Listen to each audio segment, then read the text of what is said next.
जिस अभिप्राय के लिए यह दरबार लगाया गया है, आप लोगों को विशेष बुलाया है। मैं चाहता हूं कि उसका इजहार कर दूं और अपनी दिलाए मनसा का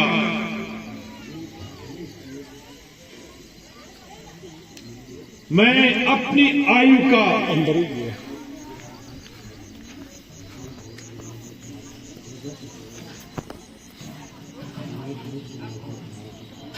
लाभदायक से लाभदायक भाग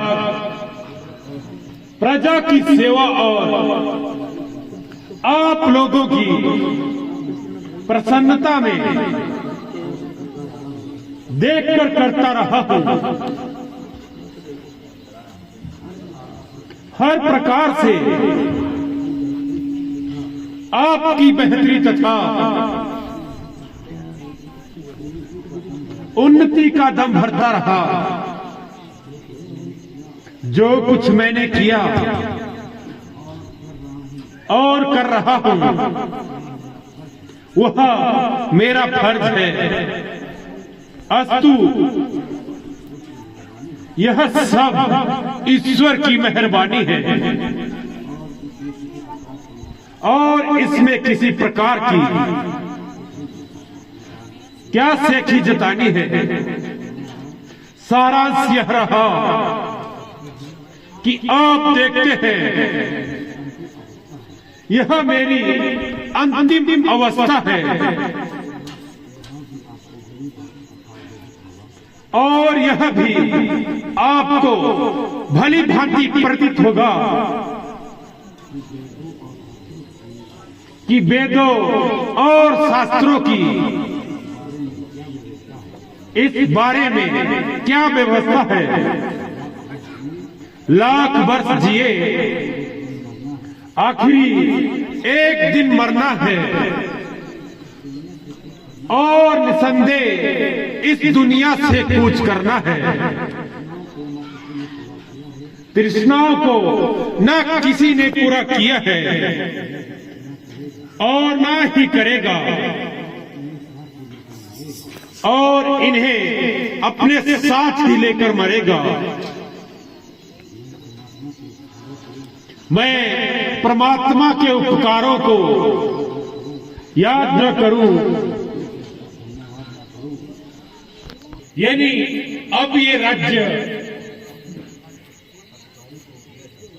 अपने उत्तराधिकारी को दिया जाता है। अच्छा है यह मेरी जिंदगी में सभी कार्यों को संभाल ले और हम भी अपनी आंखों से देखभाल ले। शेष रही बात कि युवराज किसको बनाया जाए और राज तिलक किसको दिया जाए, आप सभी की सहमति में मेरी सहमति ही रामचंद्र को युवराज बनाया जाए और सूर्यवंश का ताज उनके सिर से सजाया जाए। वह चारों में हर प्रकार से योग्य है और होशियार भी है, फिर आयु में सबसे बड़े हैं।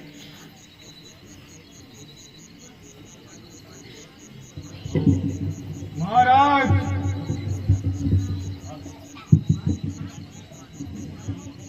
आपका ख्याल वास्तव में शुभ ख्याल है और आपकी तजवीज भी बेनजीर है। आपने जो चुनाव किया है निसंदेह लाजवाब किया है। सकल अयोध्या की राजनगरी के शुभ चिंतकों को आपकी सहमति से बिल्कुल इत्तेफाक है। और आपका और महाराज ने हम लोगों की इज्जत बढ़ाई है। जो हमारी तशरीफ ले आए हैं। पिताजी प्रणाम। दीर्घायु भव। गुरुजी प्रणाम। आयुष्मान भव।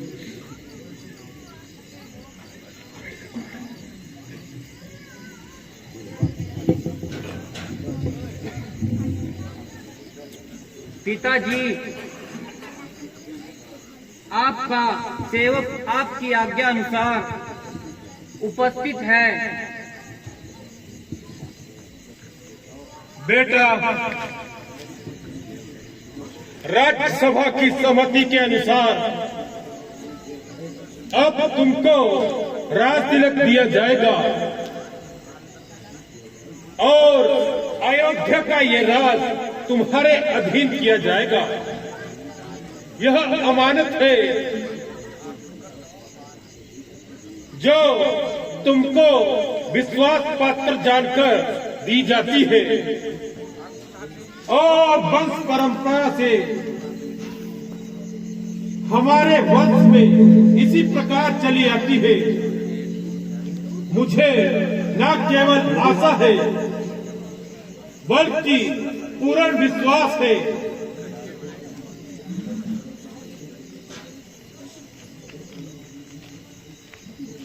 जब तुम अपने सिर पर शाही ताज रखोगे तू रघुकुल के हर प्रकार से लाज रखोगे।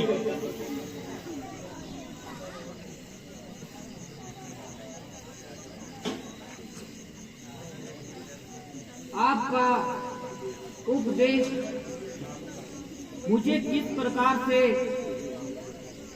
ईश्वर की आज्ञा से कोई कम नहीं और आपकी उपस्थिति में मुझे कोई भी गम नहीं। परमात्मा आपको हमारे सिरों पर सलामत रखे।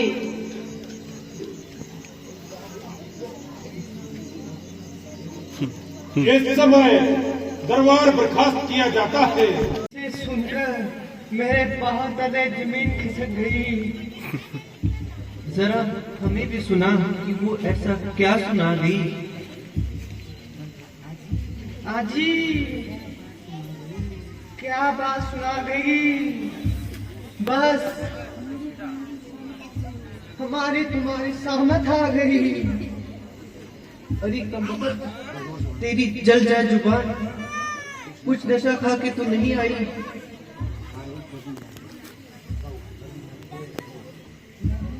नहीं नहीं, नशा वशा कुछ नहीं किया। आपके ये नशे हल होना चाहते हैं। मंत्रा, आज बहुत ही विचित्र वार्तालाप कर रही है, मानो अपनी मौत का संलाप लेकर आ रही हो। जो बात हो बयां करो और मुझे नाहक परेशान न करो।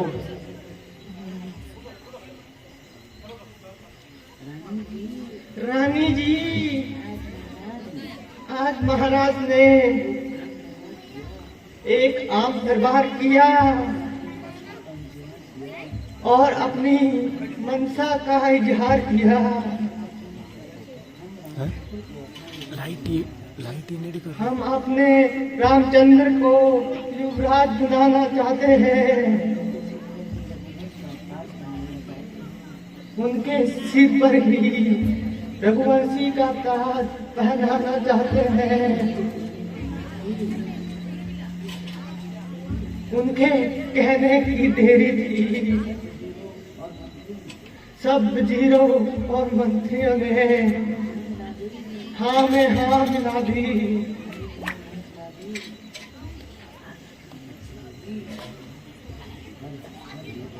हर एक ने यही सलाह दी, रामचंद्र जी सबने लायक है।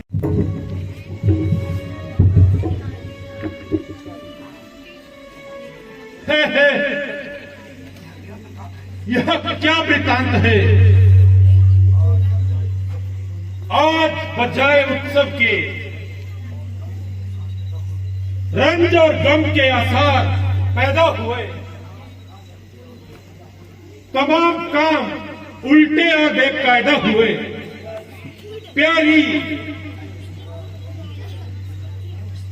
क्यों इस तरह?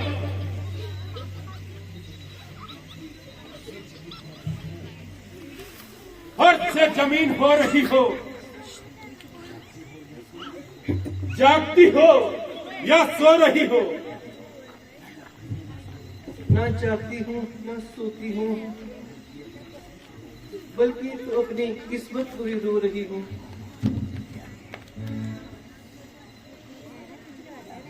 प्यारी, जरा आंखें खोलो और कुछ मुख से बोलो। किसने सताया, किसने दुखाया? कोई बात तो बताओ और कुछ हाल तो सुनाओ। क्या तबीयत ठीक है या मुझसे नाराज हो? मंत्रा, तुझे कुछ हाल मालूम है? ना जाने यो किस तरह गुमसुम है। सच सच बता, क्या बात है? वरना समझ ले, तेरी गर्दन और मेरी तलवार है। महाराज,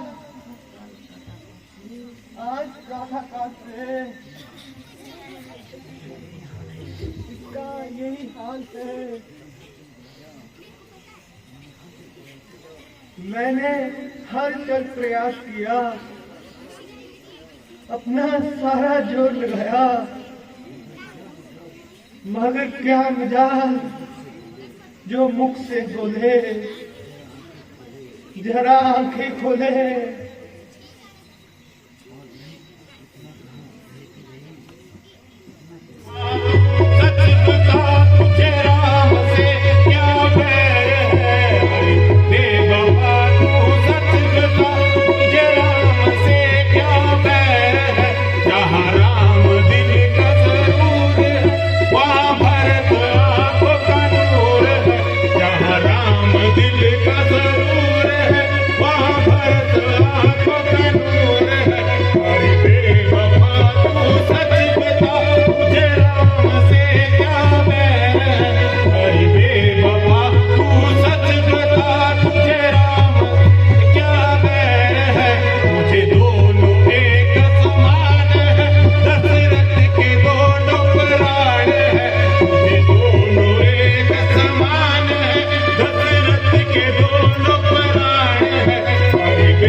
मैंने तुझसे इसलिए कोई करार नहीं किया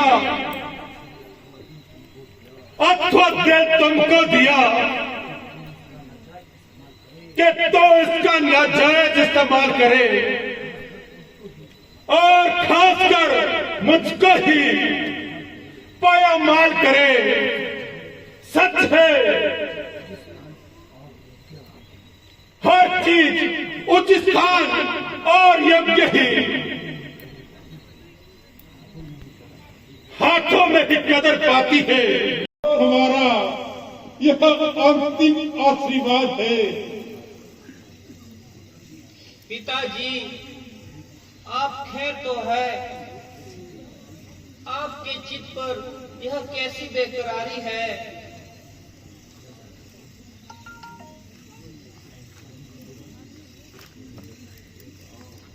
बेटा, जरा गले से लगा लो, क्योंकि अब हमारे आखिरी सफर की तैयारी है।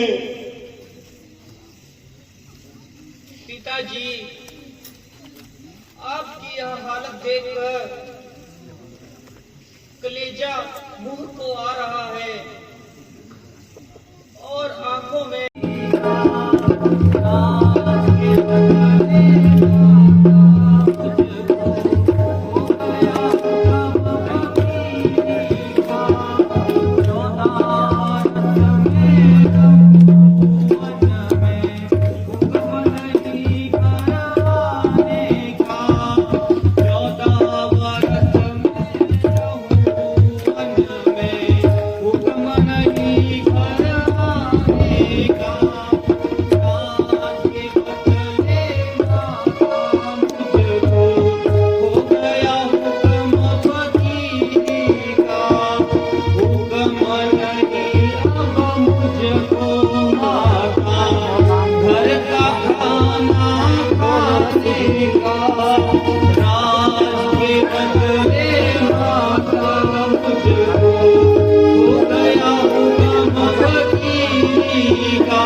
मेरी उपस्थिति में माता जी को इस तरह अजान, मेरी जिंदगी पर लाख लानत है।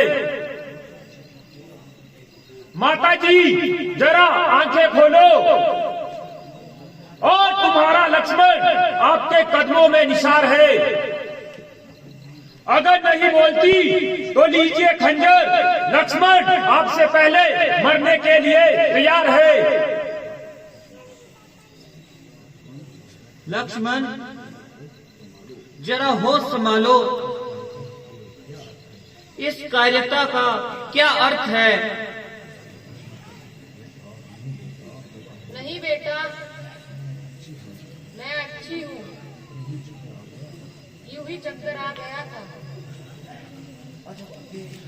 अजब बंधे, जब राम हर प्रकार से राज का अधिकार है तो किसी दूसरे का इस पर किस प्रकार अधिकार है? रोने और गिड़गिड़ाने से राज नहीं मिलता।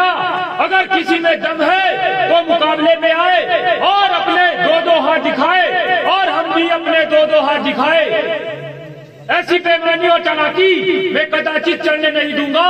जब तक दम में दम है तो किसी की दाल गलने नहीं दूंगा। प्यारे लक्ष्मण, मुझे सख्त अफसोस है। तुम्हारी तबीयत में क्यों इस तरह अफसोस है? किससे लड़ोगे और किस पे वार करोगे? बगैर सोचे समझे मुंह से बात